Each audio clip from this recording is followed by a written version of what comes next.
இன்றைய தேவ செய்தியினுடைய தலைப்பு கடைசி கால எச்சரிப்பு. கடைசி கால எச்சரிப்பு. நம் மத்தியில் இருக்க சகோதரர் அவர்கள் தேவ செய்தியை பகிர்ந்து கொள்வார்.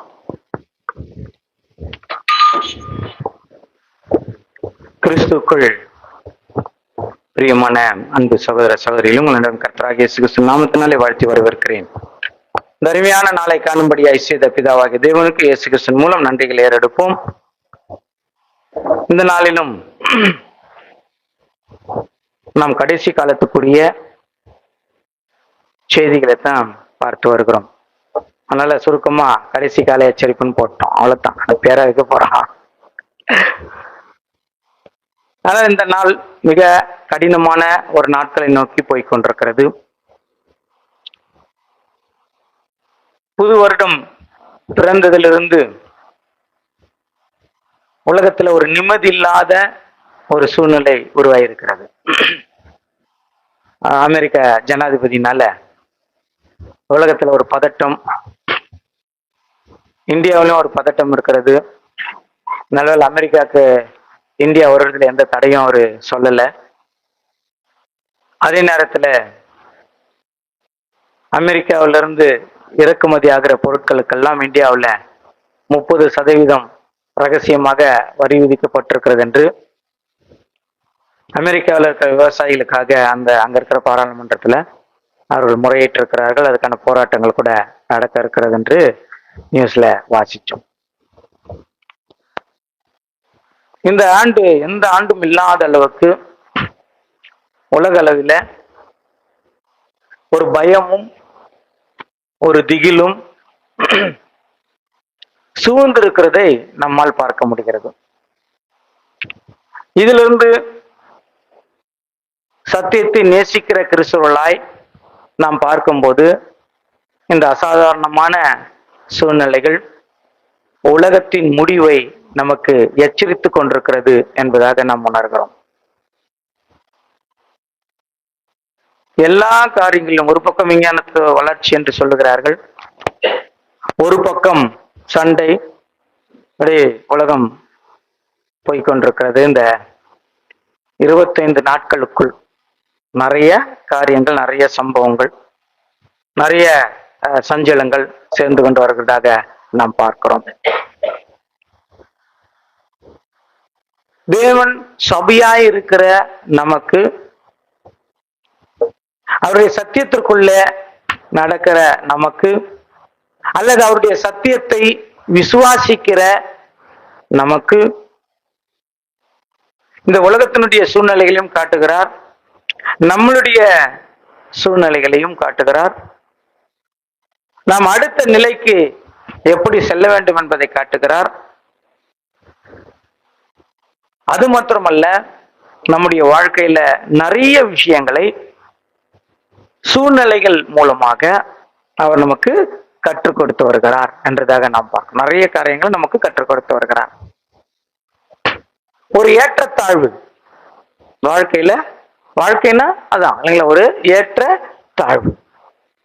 அந்த ஏற்றத்தாழ்வுல நம்மள பேலன்ஸா இருக்கிறதுக்கு எப்படியெல்லாம் நம் வாழ்க்கையை வாழ வேண்டும் என்பதை, எதைகளெல்லாம் நாம் செய்ய வேண்டும் என்பதை சத்தியத்தின் மூலமாக நமக்கு கற்றுக் கொடுத்து வருகிறோம். அது ஒரு பேலன்ஸ்னா உங்களுக்கு தெரியும்னு நினைக்கிறேன். அந்த சின்ன பசங்க சின்ன வயசுல நான் கூட விளையாடிக்கிறேன். இங்க ஒருத்தர் உட்காந்துருப்பாங்க, இங்க ஒருத்தர் உட்காந்துருப்பாங்க, ஒருத்தர் ஒருத்தர் மேல ஒருத்தர் மேல போனா பார்த்துருக்கீங்களா? இவங்க 2 பேரையும் பேலன்ஸ் பண்ணணும்னு என்ன ஆகும்? 2 பேரும் நம்ம அப்படியே நிக்கலாம் அந்த இடத்துல. அப்படின்னா ரொம்ப பேலன்ஸ்னா ஆகணுங்க. சர்க்கஸ் பண்றவங்களாம் அப்படிதான் நிற்பாங்க. ரொம்ப பேலன்ஸ் வேணும். இப்படியும் ஆகக்கூடாது, அதாவது மேலையும் போயிடக்கூடாது, கீழையும் போயிடக்கூடாது. சென்டரா அந்த பேலன்ஸ் சத்தியத்தில் இருக்கிற நமக்கு அதை கற்றுக் கொடுக்கிறார். அந்த பேலன்ஸா எப்படி இருக்கணும், எல்லாத்துலயும் ஒரு பேலன்ஸை எப்படி யூஸ் பண்றது. ஏன்னா சில ஏற்றங்கள் இருக்கும், சில தாழ்வுகள் இருக்கும், வீழ்ச்சிகள் இருக்கும். இது கடைசி காலம். டக்குன்னு என்ன பண்ணிடலாம், நம்ம இஷ்டத்துக்கு நம்மளால செய்ய முடியும். ஒரு ஏற்றத்தாழ்வு வரும்போது, ஒரு ஏற்றம் வரும்போது நம்ம இஷ்டத்துக்கு ஒரு முயற்சி செய்ய முடியும். ஒரு தாழ்வு வரும்போது டக்குன்னு நம்ம இஷ்டத்துக்கு ஒரு முயற்சி செய்து அதை பேலன்ஸ் பண்றதுக்கு ட்ரை பண்ணுவோம். ஆனா அந்த முயற்சிகள் பெரும்பாலும் தேவன் சொல்லி இருக்கிற சட்டத்திற்கு சட்ட திட்டங்களுக்கு உட்பட்டு வராமல் போகிறத கூட நம்மளால பார்க்க முடியும். சகித்துக் கொள்ளுதல், ஏற்றுக்கொள்ளுதல், மன்னித்தல், இந்த சட்ட திட்டங்களுக்கு அது மாறும். ஏன்னா அன்பேலன்ஸ பேலன்ஸ் பண்ணணும் நாம நினைக்கும் போது அது மாறும். தேவன் சொல்றாரு, நான் சொன்ன இந்த விஷயத்தை நீ பேலன்ஸா பண்ணிக்க. உலகம் அசாதாரணமான சூழ்நிலைகள் இருந்தாலும் தேவன் நம்மோடு இருக்கிறான்றதை உணர முடியும். அதுதாங்க தேவன் எப்ப நம்மோடு இருக்கிறான்றதை உணர முடியும்னா, இந்த அசாதாரணமான சூழ்நிலைகள் வருகிற போது என் மனதையும் என் காதையும் என் கண்ணையும் என் வாயையும் தேவனுக்கு நேராக வைத்திருக்கிறேனா, அதுதான் தேவன் கூர்ந்து கவனிக்கிறார். இன்றைக்கு அநேக கிறிஸ்துவ சமுதாயங்கள், உலக பிரகாரமா நம்ம சொல்லல, அநேக கிறிஸ்துவ சமுதாயங்கள், ஏன் கிறிஸ்துவ சமுதாயங்கள் சொல்லணும்னா, கிறிஸ்துவர்கள் எப்படி வாழ வேண்டும் என்கிற சட்ட திட்டங்கள் அவர்களுக்கு தானே பண்ணிருக்கிறாங்க, கொடுத்திருக்கிறார். அந்த சட்ட திட்டத்தின்படி நடக்க வேண்டியவர்கள் கூட விழுந்து விடுகிறதாக நாம் பார்க்கிறோம். அந்த விழுகிற காரியத்துக்கு ஒரு பேர் வச்சிருக்கிறோம், நம்ம இயல்பு அப்படின்னு ஒரு பேர் வச்சிருக்கோம். அது மனித இயல்பு, அது சுபாவம், அதெல்லாம் ஒரு இயற்கை தானே அப்படின்னு அதுக்கு என்ன பண்ணிருக்கிறோம், பேர் வச்சிருக்கிறோம். அந்த பேர்ல நம்ம ரொம்ப பார்க்கும்போது உலக பிரகாரமான உலக சந்தோஷத்திற்காக, உலக பிரகாரம் உலக சந்தோஷத்திற்காக நம் மனசையும் நம்முடைய செய்கைகளையும் அதற்கேற்றாற் போல இன்றைக்கு வாழ்க்கையை மாற்றிக்கொள்ளுகிற சூழ்நிலை கூட இருக்கிறதாக நாம் பார்க்கிறோம். இது சபைக்கு ஒரு அசாதாரணமான நிலை. சபையில இருக்கிற காரியங்கள் நீங்க ஒன்னொன்னா நீங்க பொது வலைதளங்கள்ல நிறைய அதை பத்தி வருது. இங்க இவர் சரியில்லை, அவர் சரியில்லை, அது இது நிறைய என்ன பண்றாங்க, பேசுறதாக கூட பார்க்கிறோம். அதே நேரத்துல சரியா இருக்கிறவங்களையும் கூட என்ன பண்றாங்க, அங்க சொல்றதாக கூட பார்ப்போம். சில ஊழியக்காரர்கள் பத்தி சொல்லும்போது ரொம்ப ஆச்சரியமாக இருக்கும். ஆனா இந்த அதிகப்படியான ஆசை அல்லது நம்முடைய எண்ணம், நம்முடைய யோசனை, நம்முடைய தேவை தேவனை விட்டு ஜாஸ்தி ஆகும் போது அது தேவன் கிட்ட இருந்து நம்மள என்ன பண்ணிடுதுங்க, வெகுவாக பிரித்து விடும். அது அந்த ஆசைக்கு எல்லாத்துலயும் சேர்த்துக்கலாம். நான் ஒருத்தருக்கு ஒரு பொருள் மேல அதிகமான ஆசைப்படுறது ஒரு ஆசைதான். ஒரு நினைவுல, யோசனை இல்ல, சிந்தனை இல்ல, ஒருத்தரை தாக்குறதுக்கு என்னெல்லாம் வழி இருக்குதோ அவ்வளவையும் சிந்திக்கிறது நாங்க ஒரு ஆசை. ஏன்னா அதை எப்படியாவது என்ன பண்ணிடணும், அவங்க கொட்டிடணும், அவங்களை பேசிடணும், அவங்களை திட்டிடணும், அவங்கள அசிங்கப்படுத்திடணும், அவங்கள அவமானப்படுத்திடணும், இல்ல அவங்க மனசுன்னு அவனை குறைஞ்சபட்சம் அதாவது நடக்கணும், அவங்களை நோக்கடிச்சிடணும் அப்படின்னு திட்டம் போடுறதும் அடங்காத ஆசைதான். ஆனால் அதெல்லாம் தேவனுக்கு என்ன ஆகுதுங்க? ஏன்னா இந்த கடைசி காலத்துல பிசாசானவன் கோபமாக சபையில் இறங்கி இருக்கிறான். ஏனென்றால் அவனுக்கு தெரியும் இது கடைசி காலம். இந்த கடைசி காலத்துல எந்த அளவுக்கு அவனுக்கு கோபம்னா அவனுடைய நாள் முடிய போகுது. அதனால அவன் முதல்ல இறங்கி கை வைக்கிற இடம் எது தெரியுங்களா? சபையில தான். தேவனுக்காக வாழ்க்கிற வாழ்க்கையில் இருந்து எப்படியாகிலும் நம்மை பிரிக்க வேண்டும் என்பதுதான் அவனுடைய திட்டம். ஒரு வசனம் வாசிக்கலாம், யாக்கோபு 4ஆம் அதிகாரம் 4வது வசனம். விபச்சாரரே, விபச்சாரிகளே, உலக சிநேகம் தேவனுக்கு விரோதமான பகை என்று அறியீர்களா? உலக சிநேகம், ஒரு வசனம் சொல்றாங்க, உலகத்திலும் உலகத்தில் உள்ளவைகளிலும் என்ன பண்ணுங்க, உலகம் அப்படின்னு எடுத்தீங்கன்னா பாவம் அர்த்தங்க. உலகம், இந்த உலகம்னா பாவம் நிறைந்தது, பாவம். உலக சிநேகம், உலகத்தில் உள்ளவைகள் அப்படின்னா பாவத்துக்குரிய செயல்பாடுகள் அதிகமா இருக்கு. ஈஸியா அதை என்ன பண்ணலாம், கை கொள்ளலாம். நம்ம அதுதான் ரொம்ப அதிகமாக வேதத்தை வாசிக்கணும், அதுல இருக்கிற காரியங்களை உணரணும். அதான் ஒரு அதிகாரம் படிச்சாலும் புரிஞ்சு படிக்கணும். அதை டைம் பாஸ்கிங் படிக்க கூடாது. நிறைய பேர் லிஸ்ட் போட்டு கொடுக்குறாங்க, சரிங்களா, வருஷத்துக்கு இவ்வளவு அதிகாரம் படிச்சு முடிச்சிடலாம் பைபிள்ல. அது ஒரு வேகத்தையும் நான் பைபிள் படித்து முடிக்க வேண்டும் என்கிற ஒரு ஆர்வத்தையும் கூட்டுமே தவிர, அந்த வேதத்தில் இருக்கிற ஆழமான தன்மைகளையும் காரியங்களையும் தேவனுடைய திட்டங்களையும் செயல்பாடுகளையும் நம் மனசுல பதியாது. மனசுல என்ன வேணுங்க? பதியணும். பதியணும்னா அது புரியணும். நிறைய பேர் இருக்கிறாங்க, இங்கிலீஷ் படிப்பாங்க, நல்லா இங்கிலீஷ படிப்பாங்க, அது தமிழ்ல கேட்டா சொல்ல தெரியாது. ஏன்னா படிக்கிறதோட அவ்வளவுதான். ஏன்னா அது படிக்க முடியுது, ஆனா அது புரிஞ்சிக்க முடியல. ஒரு வசனம் படிச்ச, ஒரு அதிகாரம் படிச்சாலும் அது புரிஞ்சுக்கணும் நமக்கு என்ன சொல்லப்பட்டிருக்கிறது. வருமாவதர் சொல்றார், பழைய ஏற்பாடு படிக்கிறது நல்லது, ஆனா பழைய ஏற்பாடு கதைகளையே படிச்சுட்டு இருந்தா, புதிய ஏற்பாடுல தான் நம்மளுடைய செய்கைகளை பற்றின காரியங்கள் நிறைய இருக்கு. ஒரு கிறிஸ்துவ வாழ்க்கையில, ஒரு சபையில, தேவனுடைய சமூகத்துல, தேவனுக்குள்ள நாம் எப்படி எல்லாம் விசுவாசத்தோட வளரணும் என்ற காரியங்கள் எல்லாம் அங்க இருக்கு. அதனால நாம வளரணும், ஆவிக்குரிய வாழ்க்கையில வளரணும், இன்னும் தேவனை பத்தின நிறைய விஷயங்களை தெரிஞ்சுக்கணும், இன்னும் தேவன் மேல அன்பு செலுத்தணும் என்றதுக்காகத்தான் கர்த்தராகிய இயேசு கிறிஸ்து இந்த பூமியில பிறந்தார். அவர் உண்மையை சொல்வதற்கு, சத்தியத்திற்கு சாட்சியாக இந்த பூமியில வந்து எல்லாருக்கும் ஒரு சமாதானத்தையும் சந்தோஷத்தையும் கொடுத்திருக்கிறார்ன்றதாக நாம் பார்க்கிறோம். நம்மளுக்கு இப்ப நிறைய சத்தியத்துக்குள்ள இருக்கிற நமக்கு உலக பிரகாரமான உலக பிரகாரமான இங்க வேற அர்த்தம், உலக பிரகாரமா ரெண்டு அர்த்தம் வரும். நான் ஏற்கனவே சொல்லியிருக்கிறேன், பைபிள்ல ஒவ்வொரு விஷயத்துக்கும் ரெண்டு அர்த்தம் இருக்கும். உலகத்தையும் அன்பு கூடாதுன்னா அங்க எதை உலகம்னு சொல்லியிருக்கிறாங்கன்றது வேற. உலக பிரகாரமான அப்படின்னா இங்க என்ன சொல்லியிருக்கிறாங்கன்றது வேற. இதையும் கன்ஃபியூஸ் பண்ணிக்க கூடாது. நம்ம வேலை செய்கிறோம், நம் குடும்பத்திற்கு தேவையான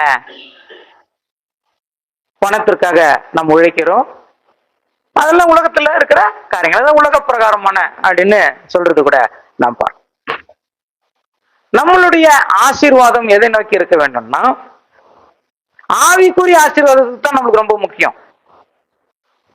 அது புது வருஷமா இருந்தாலும் பழைய வருஷமா இருந்தாலும் ஆவிக்குரிய ஆசீர்வாதத்தில் ஆசீர்வதிக்கப்பட்டா தான் அது உண்மையான ஆசீர்வாதம். மாம்சத்திற்குரிய ஆசீர்வாதத்தில் நம்ம ஆசீர்வதிக்கப்பட்டோம், அதை மட்டும் ஆசீர்வாதமாக கொண்டோம் என்றால் அது மாம்சத்தின்படி நிறைய பிரச்சனைகளுக்குள்ளதான் இருக்கும்.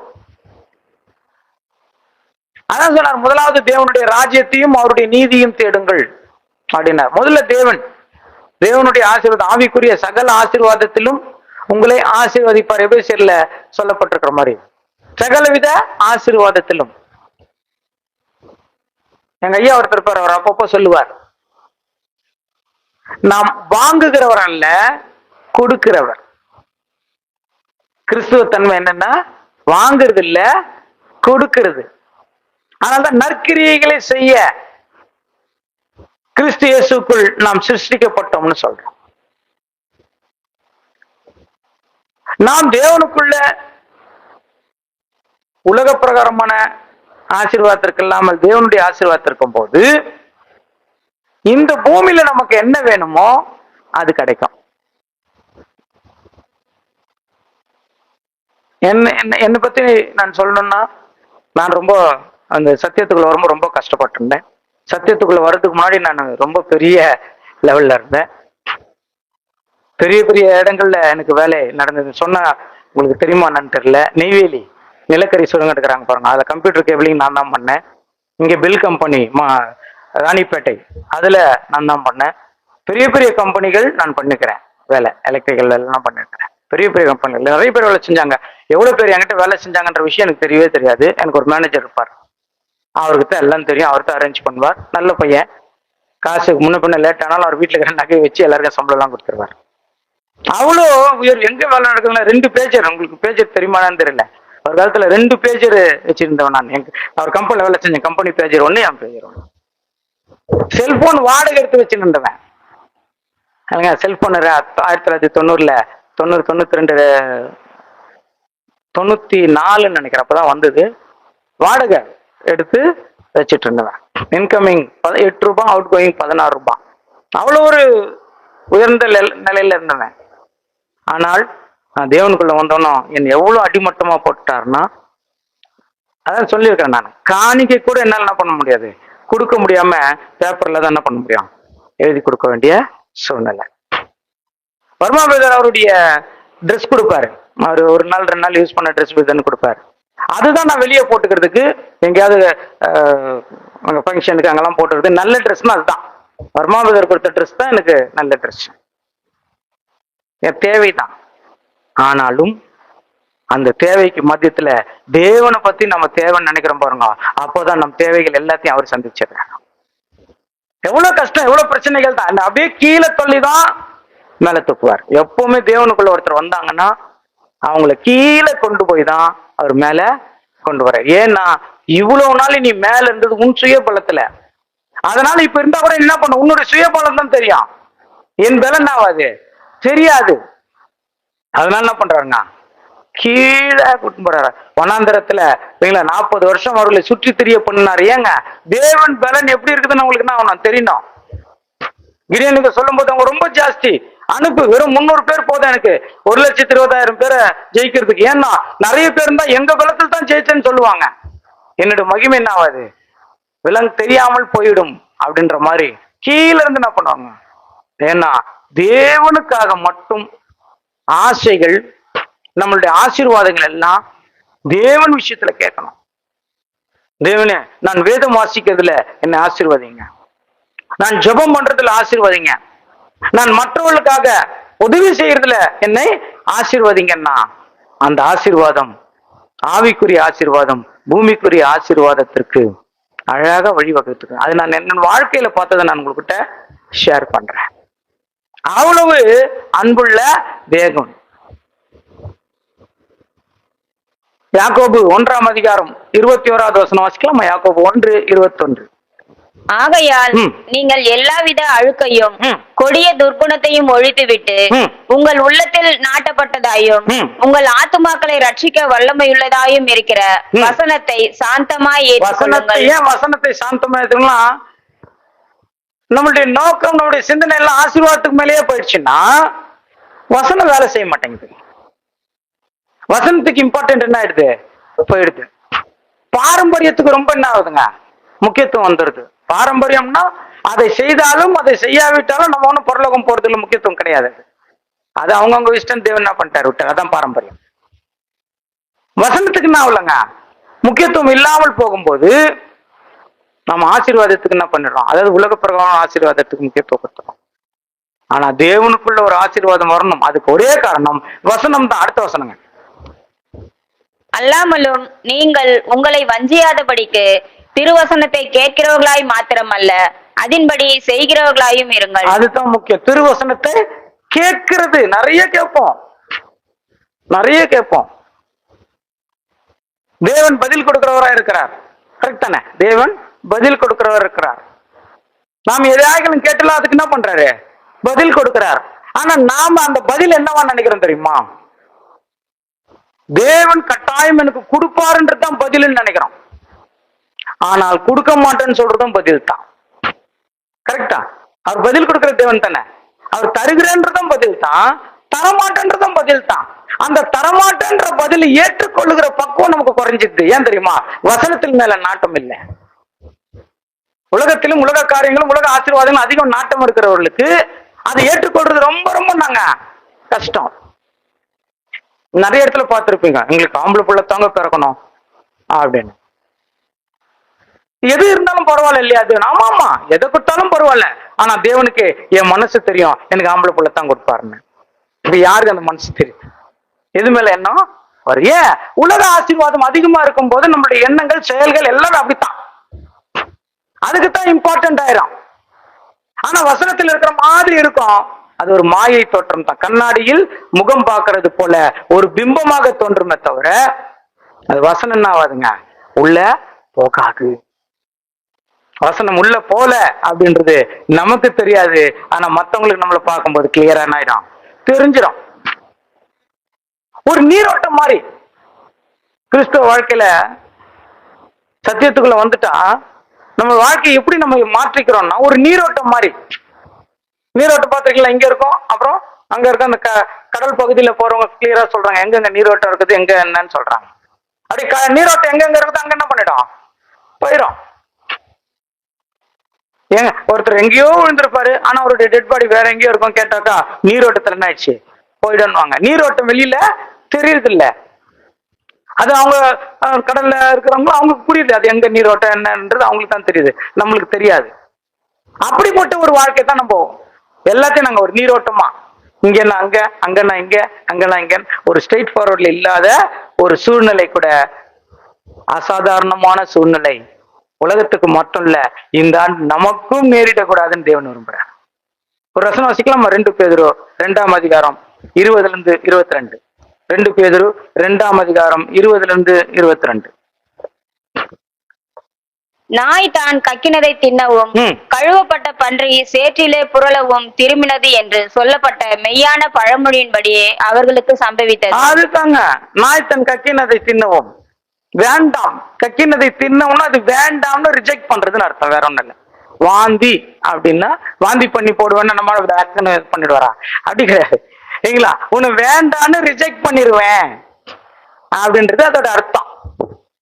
நான் கக்கினதை தின்னவும், இதெல்லாம் வேண்டாம், எனக்கு வேண்டான்னு விட்டுட்டு வந்த அப்புறம் திருப்பி அதுக்குள்ள என்ன பண்ணக்கூடாதுங்க, போறது.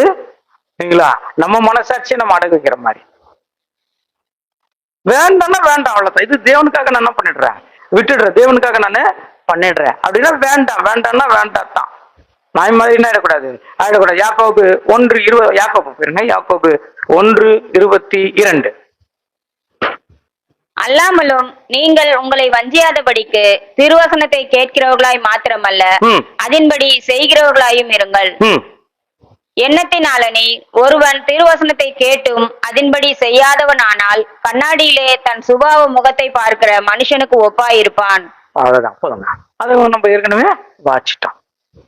பழைய மனுஷனுடைய சாயல், புதிய மனுஷன் சாயல்னு 2 சாயல் கிறிஸ்தவர்களுக்கு இருக்குது. பழைய மனுஷனுடைய சாயல், பழைய மனுஷன் அப்படின்னா முழு பாவத்திற்குள்ள இருக்கிற மனுஷன் அவர் குறிக்கிறது. புதிய மனுஷன் அப்படின்னா கர்த்தராக இயேசு கிறிஸ்துவை போல இருக்கிற ஒரு சாயல். நமக்குள்ள இருந்து இயேசு கிறிஸ்துவை தான் வெளியே காட்டணும். நம்முடைய செய்கைகளிலும் நம்முடைய காரியங்களிலும் இயேசு கிறிஸ்துவை வெளியே காட்டணும். இயேசு கிறிஸ்துவை வெளியே காட்டணும்னா அது ஒரு பெரிய போராட்டம். மாமிசத்திற்கும் ஆவிக்குனாங்க ஒரு பெரிய போராட்டம் உண்டு. சில நேரங்களில் நாம கரெக்டா செய்யற மாதிரி இருக்கும், ஆனா அது என்ன ஆகும், போராட்டமா இருக்கும். அது தேவனுக்கு பிரியமில்லாத கூட இருக்கும். சில நேரங்கள் இதுதான் நினைப்போம், அது பார்த்தா தேவனுக்கு இல்லைங்களா ரொம்ப கஷ்டமான சூழ்நிலை கூட உருவாகிற ஆயிருக்கும். நம்மளை குறித்து அவர் ரொம்ப பார்க்கிறாரு. அதனால்தான் சொல்றாரு, பழைய மனுஷன்ல இருந்து புதிய மனுஷனுக்கு வரணும்னா ரொம்ப போராட்டம் இருக்குது. ஒரு மனுஷன் போராட்டம் யாருக்குள்ள, இன்னொருத்தருக்குள்ள தானே. இப்ப எனக்கும் இன்னொருத்தருக்கு தான் போராட்டம் வரும். ஆனா கிறிஸ்துவ வாழ்க்கையில பார்த்தோமா எனக்குமே போராட்டம். அதுதான் சொன்னாங்க, ஆவி மாமிசத்திற்கும் மாமிசம் ஆவிக்கு விரோதமாக என்ன பண்ணுங்க, எனக்கும் தான் போராட்டம். அதுதான் கிறிஸ்துவ வாழ்க்கை. சரிங்களா, உங்களை யாரும் என்ன பண்ணக்கூடாது, குற்றவாளி என்று தீர்க்காதபடிக்கு நீங்க என்ன பண்ணுங்க. அப்ப எனக்கும் தான் அந்த போராட்டத்தை தேவன் என்ன பண்ணிருக்கிறாரு வச்சு, எதுல நான் வளர வேண்டுமோ அதை வளர்த்து கொண்டால் எது கீழே போகணுமோ அது தானா போயிடும்.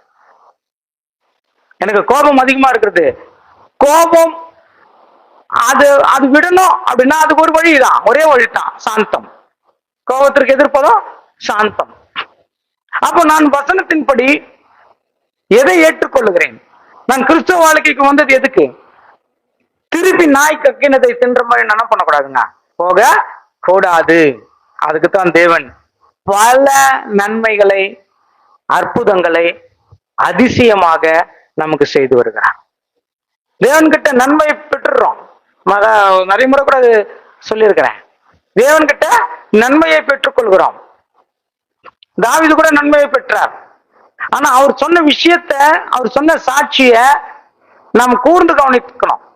அவர் என்ன சொல்றாருன்னா, நான் இவ்வளவு பாவத்துல இருந்தேன், தேவனே என்னை விடுவியும், எனக்கு எவ்வளவு கஷ்டம் வந்துச்சு அப்படின்லாம் கேட்பார். அப்புறம் தேவன் அவரை விடுவித்து, உன் கிருபை என்னை விடுவித்தது, நீ என்ன மாதிரி எல்லாம் என்ன விடுத்து கொடுத்த, அதை சொல்லிடுவார்.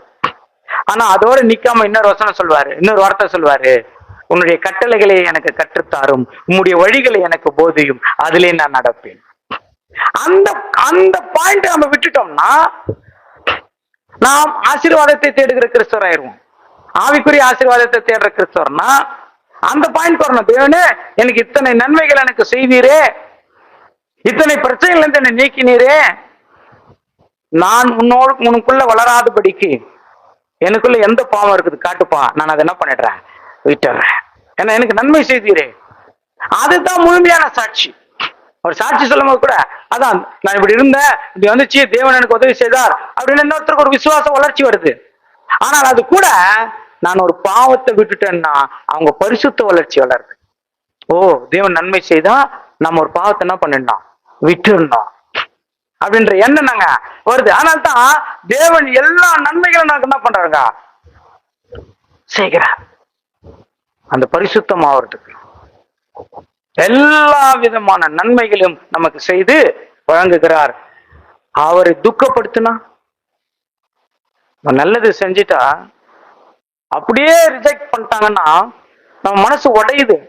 என்னப்பா இவ்வளவு நல்லது செஞ்சோம், ஒண்ணுமே என்ன இல்ல. ஏன் ஒரு கீழ இருந்து ஒரு கட்சி போய் எடுத்து கொடுத்தோம்னா அவங்க எதிரில் இருக்கவங்க தேங்க்ஸ் சொல்லணும்னு நினைக்கிறோம். அவங்க தேங்க்ஸ் சொல்லுவாங்களா, ஒரு சிரிச்ச முகத்தோட தேங்க்யூ அப்படி சொல்லுவாங்களா, அப்படியே 3 கட்சி அது வாங்கிட்டு இப்படி இருக்கும். இது ஏன் எடுத்து கொடுத்தோன்னு இருக்கும் தோணலையா? ஒரு ஒரு முகத்துல கூட நாங்க ஒரு தேங்க்ஸ், அந்த தேங்க்ஸ்ன்றது கூட பிரதிபலிக்கலையே. வார்த்தையில என்ன முகத்திலேயாவது பிரதிபலிக்கலாம்னு அது எதிர்பார்ப்போம். இதெல்லாம் ஒரு கட்சி மேட்டருங்க. ஆனா தேவன் இத்தனை வருஷம் எத்தனை பிரச்சனை இல்லை என் கூட இருந்து, எனக்கு பாதுகாப்பா இருந்து, எனக்கு அரணா இருந்து, எதிரிகள் வந்து என்னை தப்புவித்து, எனக்கு வந்திருக்கிற எல்லா பிரச்சனைகளுக்கும் முன்ன நின்று அதுல இருந்து விலக்கி, நான் துக்கமா இருக்கும்போது எனக்கு சந்தோஷத்தை கொடுத்து, எனக்கு சமாதானத்தை கொடுத்து, என் பிள்ளைகளுக்கு ஒரு ஆசீர்வாதத்தை கொடுத்து இவ்வளவு செஞ்சிருக்கிறாரு. இப்ப அவரு சொல்ற மாதிரி நம்ம செய்யலன்னா நாம் நன்றி அறிதல் இல்லாதவர்களாயிடும். அதுதான் சொல்றாங்க, வசனத்தை நீங்க என்ன பண்ணுங்க, வச்சுக்கோங்க. யோபு 4ஆம் அதிகாரம் 8வது வசனம். யோபு 4:8.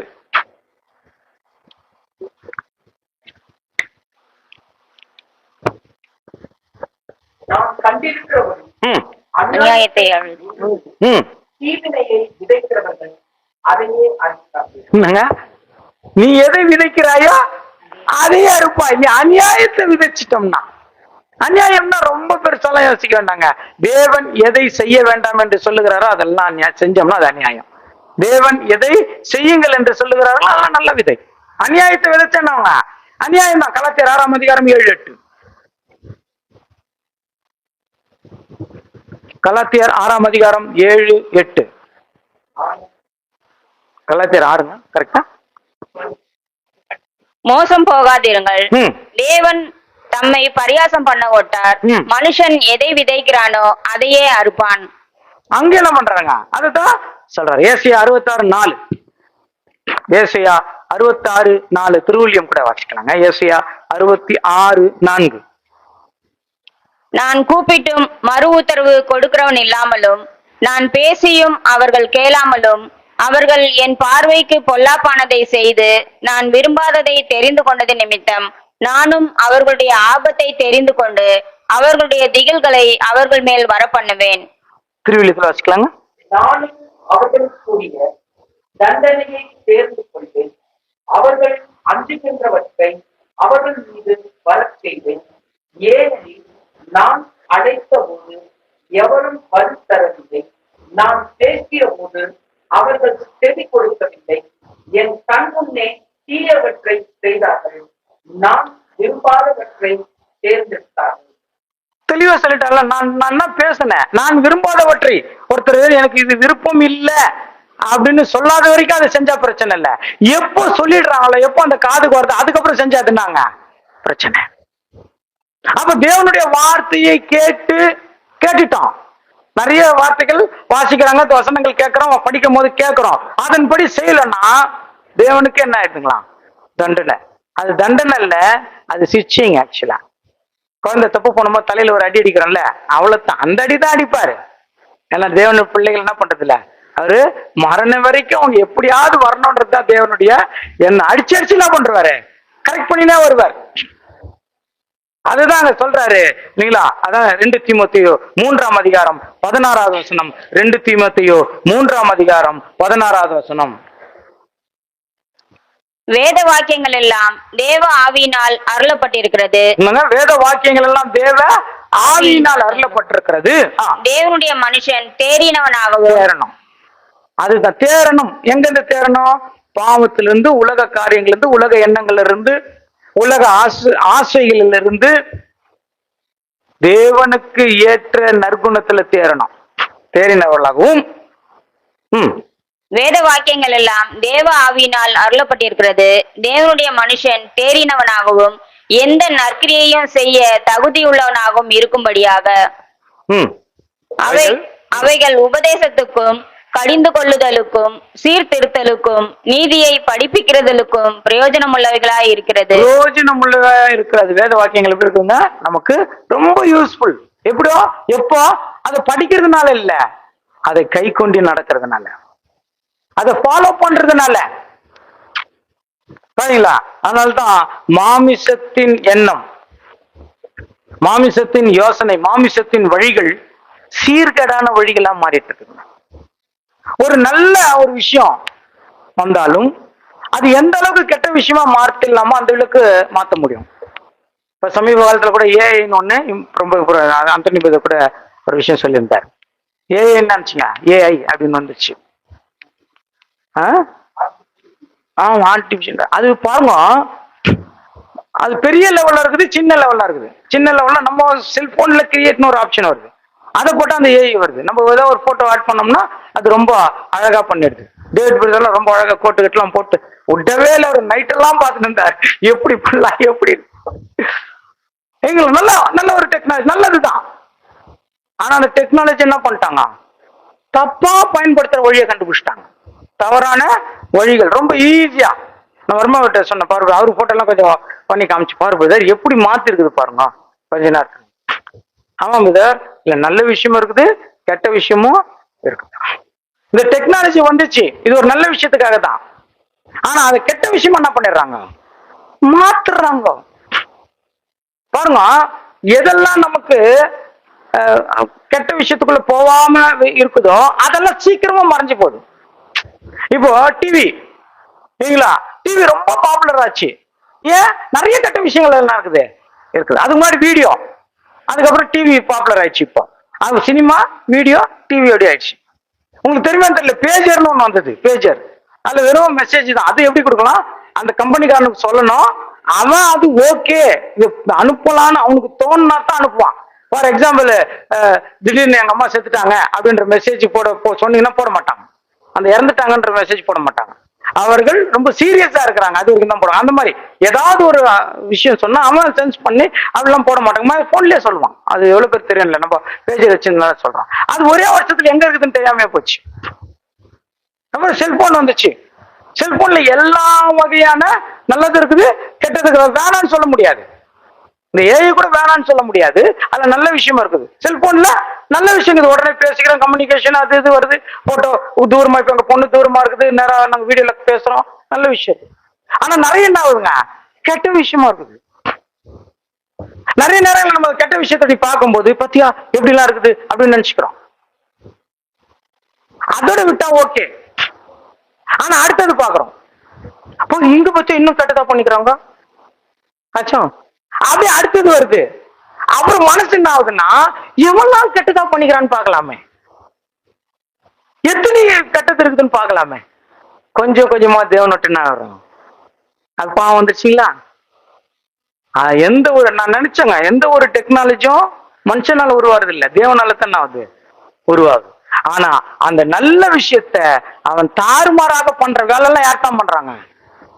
தேவன் பழத்தை சாப்பிட வேண்டாம் என்றால் அதை சாப்பிட சொல்லி அவங்களை தூண்டி விட்டது சாத்தான், எல்லாத்தையும் நான் பண்ணிடுறான்.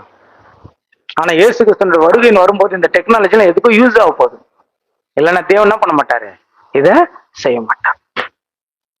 நிறைய பாத்தீங்கன்னா இப்போ நிறைய பேர் வெறுக்கிறாங்க. நான் மனசுல நினைச்சுக்கினேன், நிறைய பேர் வெறுக்கிறாங்க, வேணவே வேணான்ற மாதிரி இருக்கிறாங்க.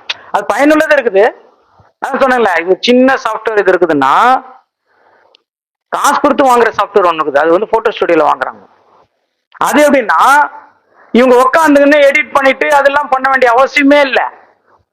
ஒருத்தர் தாடியோட இருக்கிறார், இவருக்கு தாடி வேணும்னா உட்காந்து எடிட் பண்ணணும், ரொம்ப கஷ்டம். தாடி எல்லாம் எடுத்து தாடி இல்லாத ஒரு பேச உருவாக்குறதுலாம் எடிட்டிங்ல ரொம்ப கஷ்டம் சாஃப்ட்வேர்ல பண்றது. இப்போ அப்படி இல்லையா, இவருக்கு இந்த தாடி வேண்டாம், ஜேம்ஸ் பிரதர் மாதிரி கண்ணங்கரையேன்னு இருக்கட்டும் அப்படின்னு சொல்லிட்டா அப்படியே மாறிட்டுங்க. எனக்கு மாத்தி காமிச்சாங்க நாங்க சாமுடைய கடையில, இதாங்க ஏஏ. ஆனா அதுதான் ஏஏன்னு நினைச்சேன். நம்ம செல்போன்ல இது ஏஏன்னு இப்படி வரும்னு எனக்கு தெரியாது. அப்படியே மாத்துதுங்க. அது போட்டாக்கா அது என்னமோ அப்படியே கரெக்டா வந்துனாதுங்க. இப்போ போட்டோ ஸ்டுடியோக்கு ரொம்ப யூஸ்ஃபுல். கட் பண்றது, எடிட் பண்றது அதெல்லாம் ரொம்ப நாச்சுங்க, ஈஸி ஆயிடுச்சு. ஒரு பக்கம் எப்படி ஆனாலும் ஒரு பக்கம் என்ன ஆயிடுச்சுங்க, ரொம்ப கஷ்டம். ரோமர் 8:13 வச்சுக்கலாங்க. ரோமர் 8:13.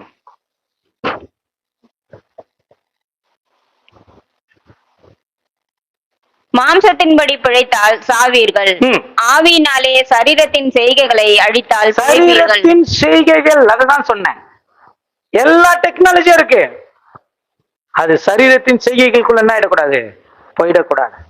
நம்முடைய எண்ணங்கள் சிந்தனைகளுக்குள்ள அதை கொண்டு வந்து என்ன பண்ணிடக்கூடாது, சேர்த்துற கூடாது. இன்டர்நெட், நான் கூட இன்டர்நெட் யூஸ் பண்றோம். ஒரு செய்தி எடுக்கணும்னு இன்டர்நெட்ல போயிட்டு இது இங்க என்ன சொல்லியிருக்கிறாங்க, அங்க என்ன சொல்லியிருக்கிறாங்க, என்ன பண்றோம், போய் தேடுறோம். ஒரு விஷயம் இதுக்கு என்ன அர்த்தம்னு தெரியணும்னா போய் என்ன பண்றோம், தேடுறோம். அந்த மாதிரி விஷயங்கள் கொட்டி கிடக்குது.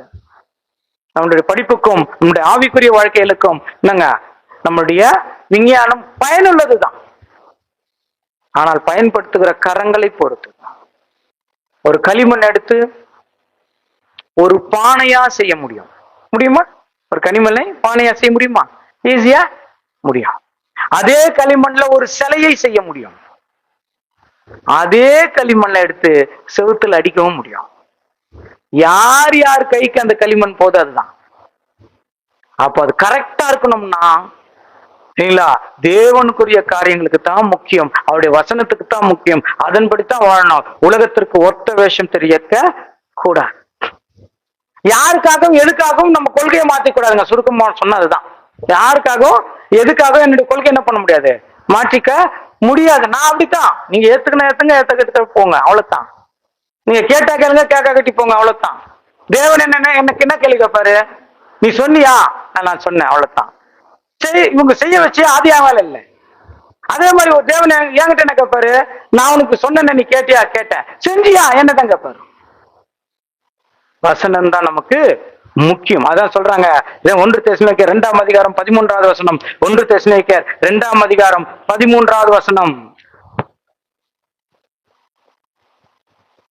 ஆகையால் நீங்கள் தேவ வசனத்தை எங்களாலே கேள்விப்பட்டு ஏற்றுக்கொண்ட போது அதை மனுஷர் வசனமாக ஏற்றுக்கொள்ளாமல் தேவ வசனமாகவே ஏற்றுக்கொண்டதினாலே நாங்கள் இடைவிடாமல் தேவனுக்கு ஸ்தோத்திரம் செலுத்துகிறோம்.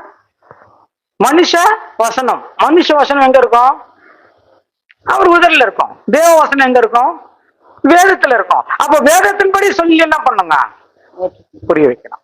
வேதத்தின் தான் அடிப்படை, வேதம் தான் அடிப்படை. வேதத்தை விட்டு எங்க என்ன பண்ணக்கூடாது, மாறக்கூடாது. 2 தெசலோனிக்கேயர் 2:15. 2 தெசலோனிக்கேயர் 2:15.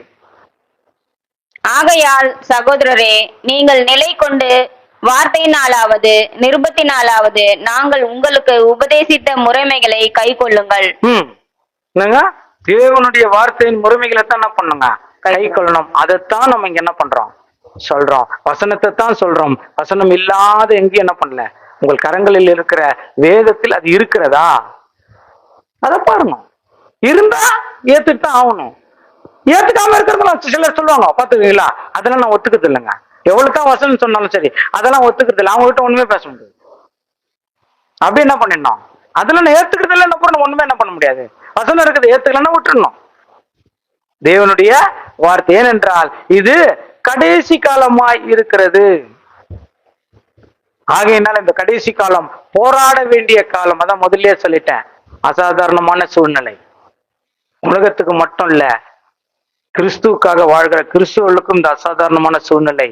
பாவத்தின் நிமித்தம் சாத்தான் அதை உள்ள என்ன பண்றான், நுழைச்சு நம்மளை ஏதாவது ஒரு வகையில தேவன் கிட்ட இருந்து பிரிச்சு இந்த அசாதாரணமான சூழ்நிலைக்குள்ள கொண்டு போகிறான். தேவன் சமாதானத்தையும் சந்தோஷத்தையும் நமக்கு வச்சிருக்கிறார்.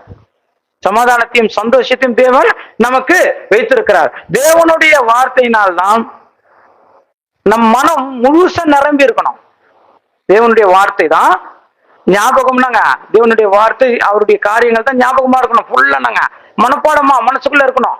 இதை செய்யணும், அதை செய்யணுன்றது மனசுக்குள்ள இருக்கணும். அப்போ தேவனுடைய வார்த்தை இந்த மனசுக்குள்ள இல்லைன்னா அதை நிரப்புறதுக்கு சாத்தான் இல்லைங்களா பயத்தையும் பதட்டத்தையும் மன அழுத்தையும் கவலையும் வேதனையாலும் நிரப்பி விடுவான் அப்படின்னு வர்மாவதர் ஒரு செய்தி அமைச்சிருந்தார். ரொம்ப அருமையான வார்த்தை. ஆமா, அதாவது நாம் எதையாவது நிரப்பிக்கொண்டே இருக்க வேண்டும். அதான் மனுஷனுடைய எண்ணம். எதையாவது நிரப்ப வேண்டும், காலியாகியும் விடக்கூடாது. முன்னாடி ஒரு வண்டி போய் நிற்குதுன்னு வச்சுக்கோங்க, பின்னாடி ஒரு வண்டி போவோம். அந்த முன்னாடி வண்டிக்கும் பின்னாடி வண்டிக்கும் ஒரு கேப் இருக்குது பாருங்க. இவரு அந்த கேப் நிரப்புறதுக்கு தான் போவாரு. அது சிக்னல்ல நிக்குது அதெல்லாம் இல்ல, ஓ கேப் நிறைய அங்க போய் பிரேக் அடிப்பாங்க. சில நேரம் பிரேக் ஆயிடும், ஃபெயிலியர் ஆயிடும். ஏதாவது ஒண்ணு நிரப்பணும். அதுதான் மனுஷனுடைய 10 அடி இடைவேளை விடணும் அப்படின்னா 10 அடி உள்ள கேப்புக்கு தான் வேணும், இன்னும் கொஞ்சம் கிட்ட போலான்ட்டு ஆகணும். ஏதாவது ஒண்ணு நிரப்பணும், அதான் வேலை. எதையும் காலியா வச்சிருந்தா ஏதாவது ஒண்ணு ஆயிடுங்க, வந்துடும்.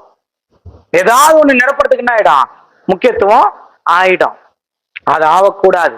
அப்படின்னா தேவன் தான் ஃபுல்லா என்ன இருக்கணுங்க, நிரம்பி இருக்கணும். தேவன் தான் நிரம்பிக்கணும். மற்ற விஷயங்க சும்மா அதுல ஆட் ஆகணும், அவ்வளவுதான். தேவன் மட்டும்தான் முதல்ல. தேவன், அதுக்கப்புறம் கணவன் மனைவி, அதுக்கப்புறம் குடும்பம், அதுக்கப்புறம் வாழ்க்கை, தேவன் கொடுத்த வாழ்க்கை, அவ்வளவுதான். அப்படி இருக்கணும். உள்ள இதுதான் இருக்கணும்னா தேவன், தேவன் வார்த்தை, அதன்படி நான் நடக்கிறேன்னா அதை மட்டும் என்ன பண்ணுங்க, நாளுக்கு நாள் நாம் பார்க்கணும். ஒருவேளை நடக்கலனாலும் பிரச்சனை இல்லை, ஏன்னா தேவன் கட்டாயம் உணர்த்தி நடக்க வைப்பார். எந்த அளவுக்கு நம்ம தேவனுக்குள்ள நடக்கிறோமோ அந்த அளவுக்கு வசனத்தை காட்டி நாம் சீர்பொருந்தும்படியாக அவர் நம்மை நடத்தி செல்வார். ஏனென்றால் நம்ம மேய்ப்பர், ஆடுகளுக்கு என்ன வேண்டும் என்று அறிந்திருக்கிறவர். நீ வேண்டுவதற்கு முன்பதாக உனக்கு இன்னது தேவை என்று அறிந்திருக்கிற தேவன். அந்த தேவன் நம்மை நல்வழியில் என்ன பண்ணுவாங்க, நடத்துவார். காலம் மிக கடினமாய் இருக்கிறது. ஒரு வசனம் சொல்றாங்க பாருங்க, யாக்கோபு 1:26 வசனம். உங்களில் ஒருவன் தன் நாவை அடக்காமல் தன் இருதயத்தை வஞ்சித்து தன்னை தேவ பக்தி உள்ளவன் என்று எண்ணினால் அவனுடைய தேவ பக்தி வீணா இருக்கும். நாவை அடக்காமல் அப்படின்னு நாங்க பேசவே கூடாதுன்னு அர்த்தம் இல்லை. நான் மாமிசத்தின் படி பேசுகிறேனா, ஆவியின் படி பேசுகிறேனா, நான் என்னுடைய சுயத்தை பேசுகிறேனா, தேவனுடைய கிருபையை பேசுகிறேனா? தேவனை தான் பாக்குறேன். அதுதான் நாவை எந்த இடத்துக்கு அடக்கணுமோ என்ன பண்ணணும், அடக்கிடணும். கரெக்டு தான். சில நேரங்கள்ல நம்மளுடைய முடிவுகள், நம்முடைய நினைவுகள் கரெக்டு தான். இப்படி பண்ண இப்படித்தாங்க பண்ணோம், அவனுக்கு புத்தி வர வேணவா நினைப்போம். ஆனா மன்னிச்சு விட்டுறணும்னா தேவன் சொல்லிட்டாரு, விட்டுறப்பா. உன் கோபம் வந்துச்சுதான். ஆமா, கோபம் மறந்தான் சுபாவம். ஆனா அது சூரியன் மறைதுக்குள்ள போயிடணும்பா, போயிடணும். ஆண்டு கணக்குல மாத கணக்குல என்ன பண்ணிடக்கூடாது, அது அப்படியே இருந்துடக்கூடாது.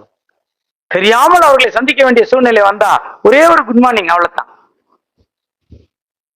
எல்லாவற்றையும் தேவன் என்ன பண்றாங்க, மாற்றுறாங்க.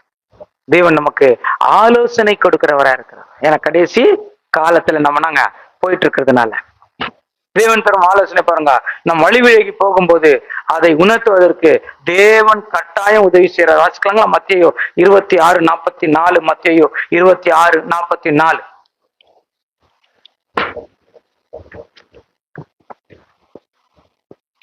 அவர் மறுபடியும் அவர்களை விட்டு போய் 3ஆம் தரமும் அந்த வார்த்தைகளையே சொல்லி ஜெபம் பண்ணினார். மத்தேயு 26:44. அதுதான். அவர் மறுபடியும் அவர்களை விட்டு போய் 3ஆம் தரமும் அந்த வார்த்தைகளையே சொல்லி ஜெபம் பண்ணினார். அது இருக்குங்களா? சோதனைக்கு உட்படாதபடிக்கு விழித்திருங்கள் வருமே வேலையா?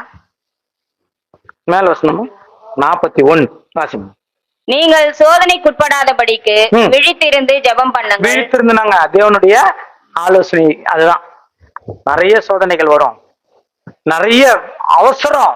அதனால நிறைய விஷயங்கள் யோசிக்கணும். ஒரு செகண்ட் யோசிச்சுங்களா, சோதனைக்கு உட்படாதபடிக்கு நம்ம என்ன பண்ணுங்க, ஜெபம் பண்ணணும். 2வது சொல்றாரு எபேசியர் 4:22 வசனம். எபேசியர் 4:22.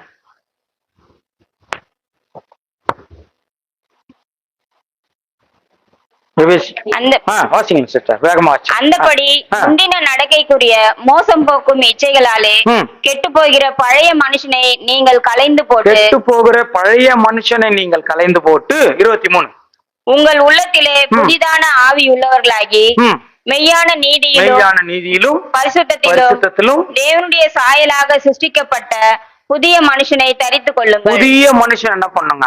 தரித்துக் கொள்ளுங்கள். 24 தான் புரிஞ்சுங்களா? புதிய மனுஷன் ஆகணும், தரிக்கப்படணும். ஏனென்றால் இந்த அசாதாரணமான சூழ்நிலை உலகத்திற்கு மட்டுமல்ல, நம் குடும்பங்களுக்கும், ஏன் நம் ஒவ்வொருடைய எண்ணங்களுக்கும் அது நாங்க ரொம்ப அசாதாரணமான சூழ்நிலை உருவாகும். தேவனதான் நம்மளுக்கு ஆலோசனை கொடுக்கிறார். இன்னொன்னு பாருங்க, லூக்கா 11:28. லூக்கா 11:28.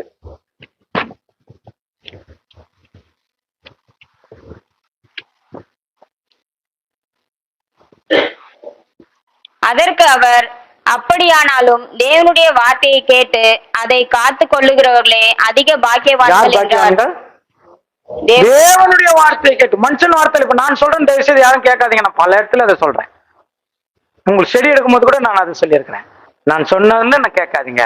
உங்க பைபிள்ல அந்த வசனம் இருக்குதா, அது கரெக்டா இருக்குதா, இருந்தா கேளுங்க, இல்லைன்னா வேண்டாம். ஏன்னா தேவன் அப்படித்தான் தீர்ப்பு செய்வார். நான் வசனத்துல எனக்கு இவ்வளவு தான்ப்பா புரிஞ்சதுன்னா ஓகே, ஆனா எனக்கு தெரியும், ஆனா அவர் சொல்லிட்டாருன்னு நான் செஞ்சுட்டேன்னா பிரச்சனை. அவருடைய வசனத்தை என்ன பண்ணா, காத்து கொள்ளணும். அதான் சொல்றாங்க, வலப்பக்கம் இடது பக்கம் எப்படி போறதுன்னு தெரியாதவங்க கூட அவர் நமக்கு துணையா இருக்கிறார். அது ஒரு வசனம், ஏசாயா 30:21. ஏசாயா 30:21.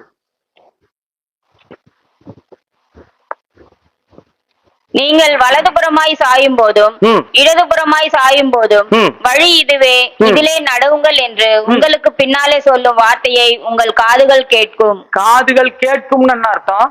கவனின்னு அர்த்தம். கவனி. எப்ப சொல்றாருங்க? முன்னாடியா பின்னாடியாங்க? அது பாருங்க, எப்ப சொல்றாரு? பின்னாலே. பின்னாலே. பின்னாலே என்னன்னாங்க? அப்பதான் கவனிக்கணும். எச்சரிப்புன்றது பின்னாடி சொல்ல கண்ணு என்ன இருக்கணும்? பின்னாடி இருக்கணும்ப்பா, அதான் ஜாக்கிரதை.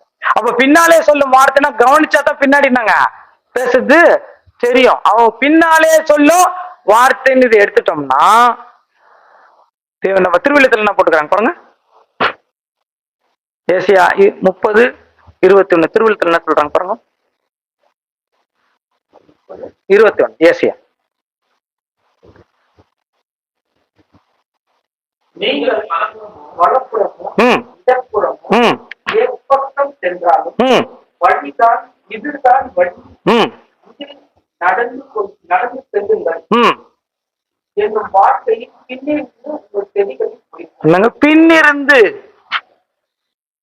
முன்னாடி பேசினா நாங்க ஓகே, பின்னாடி பேசினா நம்ம தான் கவனிக்கணும். அப்ப தேவனுடைய வார்த்தை என்ன பண்ணோம்? கவனிக்கணும். அவர் சித்தத்திற்கு இனி நம்முடைய வாழ்க்கை தேவனு உன் கையில நான் கொடுத்துட்றேன். என் சுயத்துக்காக இல்ல, நான் இப்படி அப்படி எல்லாம் யோசிச்சேன். ஆனா இது மகா கடினமான காலத்தை இன்னைக்கு என்னங்க போயிட்டு இருக்குது. நாம சொத்து பத்து எல்லாம் வச்சிருந்தோம்னா அது இல்லாமல் கூட நாங்க போயிடும். அங்கங்க வார் பாக்குறோம். இப்ப வார் ஸ்டார்ட் ஆயிடுச்சு. நான் ரொம்ப யோசிக்கிறது, எங்கன்னா பாம்பு போட்டேன், நம்ம ஏரியால பாம்பு போட்டேன்னா ஆகும் இல்லைங்களா? தண்ணி, குடிக்கிற தண்ணி கூட என்னங்க கிடைக்காது. எங்கேயாவது மழை தண்ணி தான் போய் எடுப்போம். யாராவது நம்மளுக்கு சாப்பாடு போடுறாங்களான்னு தான் நினைப்போம். எல்லாம் அசௌகரியமாயிரும். வீடு இருக்காது, வீடெல்லாம் பாம்பு போட்டு நம்ம தர மட்டும் பாக்குறோமே, காசாலாம் அங்கங்க பாக்குறோமே. அதுக்கு என்ன நம்ம புரிஞ்சுக்கிறோங்க, இது இங்கே நடக்கும். உலகம் முழுவதும் இயேசு கிறிஸ்து என்ன பண்ணிக்கிறாங்க, தீர்க்க தரிசனமா சொல்லியிருக்கிற அவர் சொன்ன வார்த்தை நடக்கும். ஆனால் நாம் காப்பாற்றப்பட வேண்டும் என்றால், நாம் தப்பிக்கப்பட வேண்டும் என்றால், என் வாழ்க்கையை தேவன் கையில கொடுத்தோம்னா, என்னுடைய அசைவுகள், என்னுடைய செயல்கள், என்னுடைய செயல்பாட்டுகள், என் குழந்தைகளை பற்றின காரியங்கள் எல்லாம் தேவனே, நான் உமக்காக மட்டும் வாழ்கிறேன். என் பிள்ளைகளை நீ என்ன பண்ணுவீங்க? கரெக்ட் பண்ணிருவீங்க.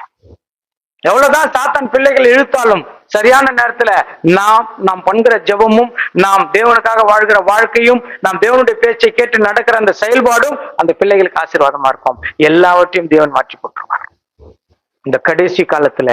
அதுதான் நம்ம என்ன பண்ணுங்க, தெரிஞ்சுக்கணும். அவர் ரொம்ப தேவன் விரும்புறார், அவருக்கு சித்தத்தின்படி செய்யணும் என்று தேவன் என்ன பண்றாங்க, விரும்புகிறார். நீங்க வீட்டுல போய் படிச்சீங்க, எபேசியர் 2:1, 2, 3 நீங்களா அந்த வசனத்தை படிச்சு பாருங்க. அது ரொம்ப அருமையான வசனம். அதான் சொல்லும்போது ஒவ்வொரு முறையும் புதிதாக நாம் பிறக்கிறோம். ஒவ்வொரு வருஷமும் நமக்கு புத்தாண்டு வருகிறது. அதாவது பிறந்த நாள் வருகிறது, திருமண நாள் வருகிறது, பொதுவாக புத்தாண்டு வருகிறது. நான் எவ்வளவு வளர்ந்திருக்கிறேன்னு பாக்குறதுக்கு தான். அது கொண்டாட்டத்துக்கு இல்ல, அது மகிழ்ச்சியாக நான் எவ்வளவு வளர்ந்துருக்கேன் அதை புரிஞ்சுக்கணும். அதை புரிஞ்சுட்டு அதுக்குள்ள என்ன ஆகுதுங்க, நாட்டம் வராது. இந்த கொண்டாட்டம் அது இதுக்கு மேல நாட்டம் வராது. நாட்டம் எல்லாம் இயேசு கிறிஸ்து மேல வந்துடும். ஆனா இந்த நேரத்துல அவங்க தேவனுக்குள்ள எல்லா நாட்டமும் தேவன் மேல இருக்கணும்னு தான் எதிர்பார்க்கிறான். சரிங்களா? இன்றைக்கு அது இல்லைன்ற சூழ்நிலை பார்க்கிறோம். ஆனால் சத்தியத்தை தெரிந்திருக்கிறவர்கள் அப்படி இருக்கணும் என்ற சூழ்நிலை கூட தேவன் என்ன பண்றாரு, விரும்புகிறார். எபேசியர் 6ஆம் அதிகாரம், எபிரேயர் 6:3.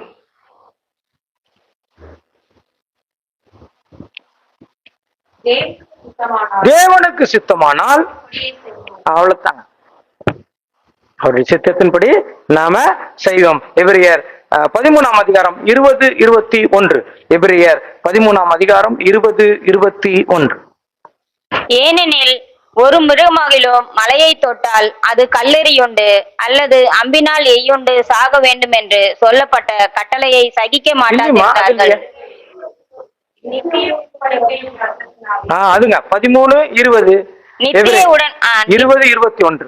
நித்திய உடன்படிக்கையின் இரத்தத்தினாலே ஆடுகளுடைய பெரிய மேய்ப்பரான நம்முடைய கர்த்தராகிய இயேசுவை மரித்தோரிலிருந்து ஏறி வர பண்ணின சமாதானத்தின் தேவன் இயேசு கிறிஸ்துவை கொண்டு தமக்கு முன்பாக பிரியமானதை உங்களில் நடப்பித்து நீங்கள் தம்முடைய சித்தத்தின்படி உங்களை சகலவித நற்கிரையிலோ சீர் பொருந்தினவர்களாக்குவாராக. அவருக்கு என்றென்றைக்கும் மகிமை உண்டாவதாக. இந்த நல்ல நேரத்தை கொடுத்த பிதாவாகிய தேவனுக்கு இயேசு கிறிஸ்து மூலம் நன்றி செலுத்துவோம்.